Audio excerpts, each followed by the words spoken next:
Et bjergseventyr. Hver lørdag morgen tager John på vandretur i bjergene nær sin by. Han elsker den friske luft, de høje grønne træer. Lyden af fugle, der synger. En lys lørdag vågner John tidligt, tager sine vandrestøvler på, fylder sin vandflaske og pakker en lille rygsæk med snacks og et kort. I dag planlægger han at udforske en ny sti, som han aldrig før har gået. John kører til starten af bjergstien og begynder sin vandretur. Stien er i starten klar og let at gå på. Han ser vilde blomster langs vejen og hører de bløde blade rasle i vinden. John føler sig glad og fri, mens han går. Efter et stykke tid deler stien sig i to retninger. Den ene vej er jævn og flad, mens den anden er stejl og stenet. John beslutter sig for at tage den stejle, stenede vej, fordi han elsker en udfordring. Efterhånden som John klatrer højere, bliver luften køligere, og udsigten bliver endnu smukkere. Han stopper for at få vejret tilbage og kigger sig omkring. Bjergene er fredelige og stille. Pludselig hører John en blid summende lyd. Nysgerrigt følger han lyden og kommer snart til en lille lysning. Midt i lysningen er der en gammel træbro, der krydser en lille bæk. Under broen falder et smukt vandfald ned fra en høj klippe og ud i en klar pool. Vandet glitrer i sollyset, og lyden af vandfaldet er som en blid sang. John sætter sig på en sten nær vandfaldet. Han drikker lidt vand og nyder en snack fra sin rygsæk. Mens han slapper af, ser han en lille, gylden fisk, der svømmer nær poolens kant. Fisken bevæger sig i en yndefuld cirkel, før den forsvinder bag en sten. John smiler af naturens enkle skønhed. Lige det hører John en blid gøen bag sig. Han vender sig om og ser en lille, venlig hund. Hunden er brun med hvide pletter og lover glad med halen. John bliver overrasket, men er glad for at se hunden. Hunden kommer nærmere og sætter sig ved siden af ham.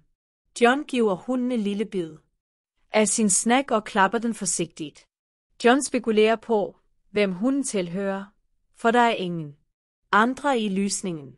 Det ser ud til, at hunden er faret vild. For at hjælpe råber John blidt, kom nu, lille ven, lad os finde dit hjem. Hunden gør glad, og John følger den af stien. Efter en kort gåtur ankommer John og hunden til et lille hus. Nær skovens kant. En gammel kvinde står på verandaen og smiler varmt. Tak fordi du bragte min hund tilbage, siger hunden. Han løb væk i morges. John føler sig glad for at kunne hjælpe, og han taler med den venlige gamle kvinde i et par minutter.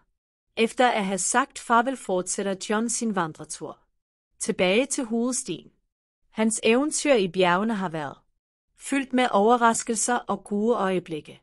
Mens han går hjem, føler John sig stolt og glad over, at han har hjulpet nogen og nydt en smuk dag i naturen.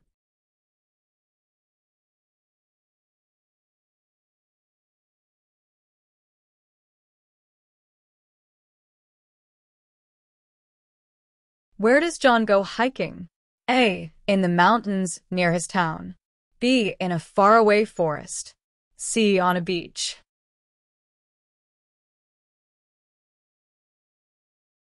The correct answer is A. In the mountains near his town. What does John pack in his backpack? A. A sleeping bag and water. B. Snacks and a map. C. A tent and a compass. The correct answer is B. Snacks and a map.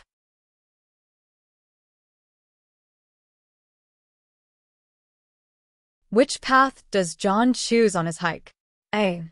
The smooth and flat path. B. The narrow winding path. C. The steep and rocky path.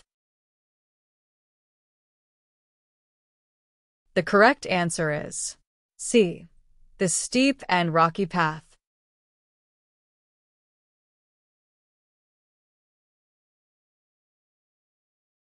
What does John find in the clearing? A. An old wooden bridge with a waterfall. B. A hidden cave. C. A large ancient tree. The correct answer is A. An old wooden bridge with a waterfall.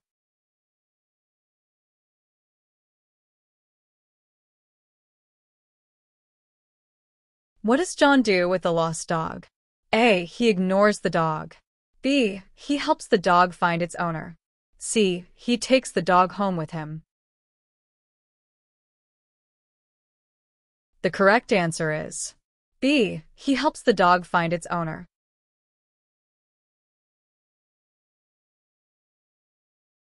En sjov dag på ski. Hver vinder elsker Lisa at gå på ski. I dag er meget speciel, fordi hun tager sin søn Tom med på ski for første gang. Morgenen er kold og lys, og de vågner begge tidligt. Spændte på deres eventyr. Lisa laver en varm morgenmad til Tom. De sætter sig sammen ved køkkenbordet og snakker om den sjove dag, der venter. Tom har sin nye røde jakke og blå skibukser på, mens Lisa har sin varme frakke, en hat og handsker på. De ser begge glade ud og klar til deres dag i pisten. Efter morgenmaden kører de i deres lille bil til skistedet. Vejene er dækket af sne, og udsigten er smuk. Høje træer, pudset med hvidt, og himlen er klar og blå. Da de ankommer til skistedet, føler Tom sig lidt nervøs. Mor, hvad nu hvis jeg falder? Spørger han stille. Lisa smiler og siger, det er okay, Tom. Jeg er med dig. Vi skal lære sammen og have det sjovt. De tager en skilift op ad bjerget. Liften bevæger sig langsomt, og de kan se hele dalen nedenfor. Lisa peger på de grønne træer og den glitrende sne. Tom betragter udsigten og begynder at blive spændt. På toppen af bjerget viser Lisa Tom, hvordan han skal stå på sine ski. Hun forklarer, hvordan han skal bevæge sig langsomt, hvordan han skal dreje, og hvordan han skal stoppe. Tom lytter opmærksomt og øver sig på en lille, blid bakke. I starten er Tom vaklende og lidt bange. Han falder 1 eller 2 gange, men Lisa hjælper ham op hver gang. Godt klaret, Tom, siger hun med et varmt smil. Langsomt begynder Tom at føle sig mere selvsikker. Han står på ski. En kort strækning på egen hånd, og hans smil bliver bredere. Lisa er stolt af sin søn og nyder hvert øjeblik af deres tid sammen. De tilbringer morgen med at stå på ski i lette pister. De ler, når Tom laver en sjov lyd, mens han glider på sneen. Og Lisa klapper, når han gør det godt. Nogle gange stopper de for at nyde den friske bjergluft og for at se på fuglene, der flyver ovenover. Sneen er blød, og verden er stille, bortset fra lyden af deres ski, der glider over sneen. Efter flere timers skiløb beslutter de sig for at holde en pause. De sætter sig på en bænk ved hytten og kigger på den fantastiske udsigt. Solen skinner klart, og bjergene ser majestætiske ud i det fjerne. Tom siger, jeg elsker at stå på ski, mor. Dette er den bedste dag nogensinde. Lisa krammer ham og svarer, jeg er så glad for, at vi gjorde dette sammen. Senere går de tilbage indenfor i hytten. Det varme, hyggelige rum er fyldt med glade mennesker. De går ind i en lille café og bestiller varm chokolade. Toms varme chokolade har skumfiduser på toppen, og Lisa sari og cremet. De sætter sig ved et lille bord og nyder deres drikke, mens de snakker om dagens sjove øjeblikke. Da dagen går på held, forlader Lisa og Tom hytten med store smil. De kører hjem, trætte men meget glade. Tom drømmer allerede om næste gang, han kan stå på ski. Det var en vidunderlig dag fyldt med latter, læring og kærlighed. En dag, der vil blive husket længe.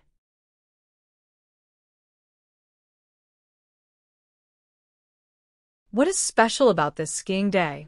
A. It is Tom's first time skiing. B. They're visiting a new ski resort. C. It is Lisa's birthday. The correct answer is A. It is Tom's first time skiing.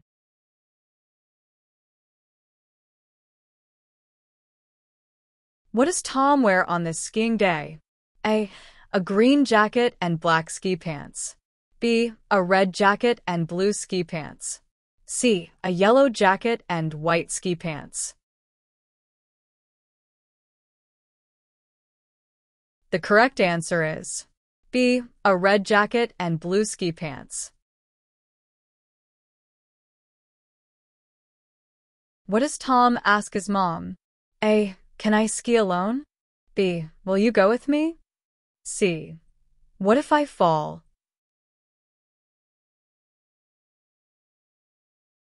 The correct answer is C. What if I fall?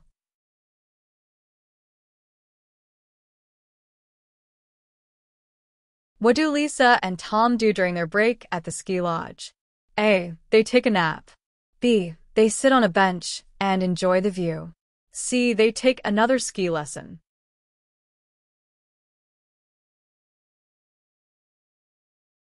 The correct answer is B. They sit on a bench and enjoy the view.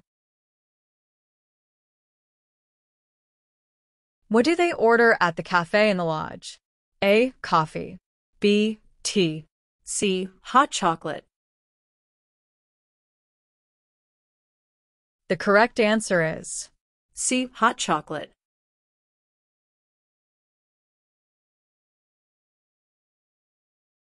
Et vintereventyr.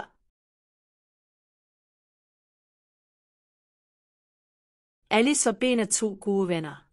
De bor i en liten by. En kald vintermorgen bestemmer de sig for at udforske den snødægte skov. Luften er frisk og snøren er hvid. De er spændte på at se nye ting og nyde vinterens skønhed. Alice har på sig en varm rød frak, et MYKT-skær for et par tykke handsker. Ben tager på sig sin blå jakke, en varm lue og solide støvler.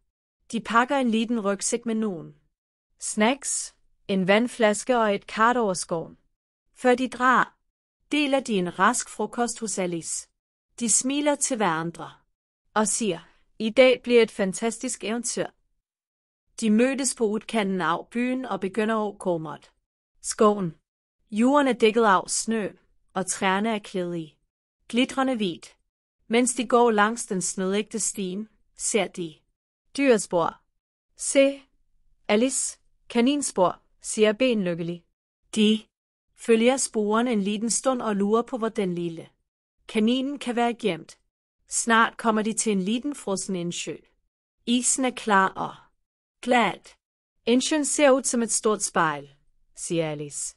Ben er enig og lægger til. Den er vakker og rolig. De bestemmer. Se for at sætte sig på en bænk ved indsøen og spise nogen snacks. De nyder varm chokolade fra en termos som Ben havde med sig. Den varme chokoladen får dem til at føle sig ekstra koselige og glade. Efter pausen fortsætter Alice og Ben at udforske. De går dybere ind i skoven, hvor træerne er høje og stilheden er fredelig. De ser kongler på bakken og lytter til den mygge lyden af vinden. Pludselig hører de en raslende lyd i buskene. De stopper og ser sig nøje rundt.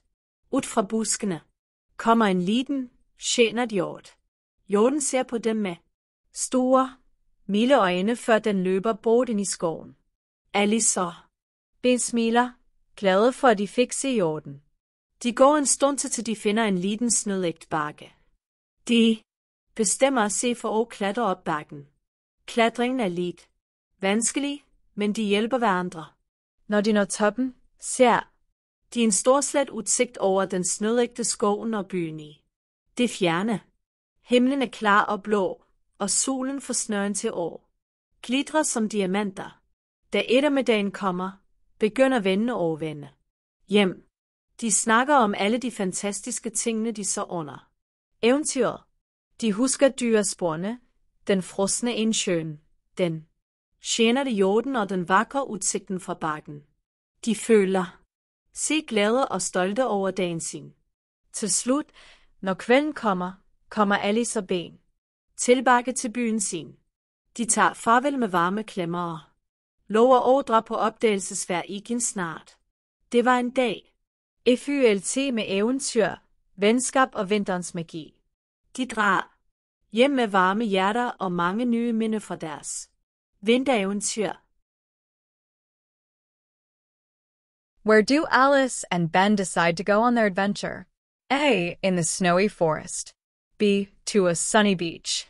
C. To a busy city.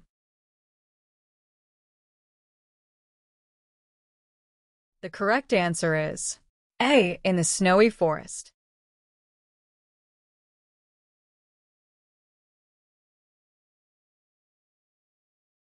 What does Ben wear on his adventure? A. A red coat and thick gloves. B. A blue jacket, a warm hat, and sturdy boots. C. A green sweater. The correct answer is B. A blue jacket, a warm hat, and sturdy boots.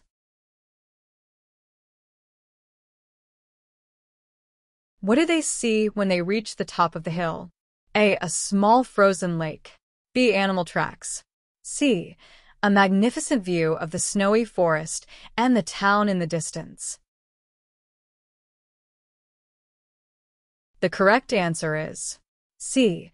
A magnificent view of the snowy forest and the town in the distance. What do Alice and Ben enjoy during their break by the frozen lake? A. Warm chocolate from a thermos. B. A sandwich and fruit. C. A bowl of soup. The correct answer is A. Warm chocolate from a thermos.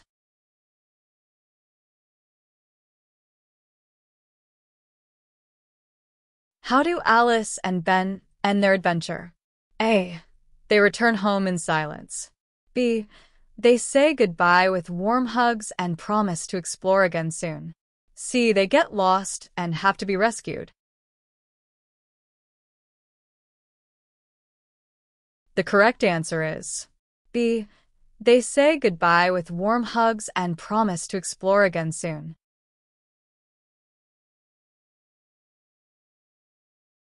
We hope you enjoyed these Danish short stories. If you're looking to improve your Danish language skills, check out the following educational materials available for sale on Amazon. And keep an eye out for more Danish videos on Sebastian's channel, and be sure to like and subscribe.